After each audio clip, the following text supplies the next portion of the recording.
طی روزهای استراحت 26 و 27 فوریه در نتیجه دو صدمه در دوشنبه و قرطوق یک جوان 24 ساله پیاده‌گرد و یک دوچرخه‌ران سالخورده که 72 سال داشت به هلاکت رسیدند. در صدمه‌ای که در پایتخت رخ داد باز یک زن پیاده‌گرد 47 ساله مجروح شده است.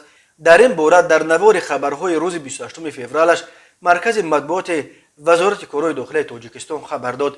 بنا به اطلاع این نهاد شام 26 فوریه سال 2022 تخمین ساعت 18:30 دقیقه راننده اتومبیل تمغه مرسدس بنز کریموف هدایت الله سال تولدش 1992 ساکن نویه واسه هنگام حرکت در حدود پایتخت از عهده اداره واسطه نقلیات نبرآمده پیاده‌گردان قادرов عبدالظاهر سال تولدش 1998 و حفیظova مهرنسا سال تولدش 1975 هر دو ساکنان شهر دوشنبه را پخش نموده است.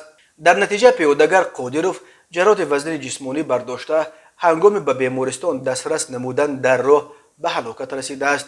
همچنین روز 27 فوریه سال 2022 تخمین ساعت 15:20 دقیقه راننده اتومبیل تمغه مرسدس بنز رحیموف ایرج سال تولدش 1999 ساکن شهر دوشنبه هنگام حرکت از سمت شهر ترسونزاده به سمت شهر دوشنبه در حدود جماعت دیهات قرطوق از عهده اداره واسطه نقلیات نبرآمده دوچرخه‌ران هایتقلوف شیقل سال تولدش 1950 ساکن نویه شهر نو را پخش نموده است. در نتیجه دوچرخه‌ران هایتقلوف جراحت وزن جسمانی برداشته در جای حادثه به هلاکت رسیده است.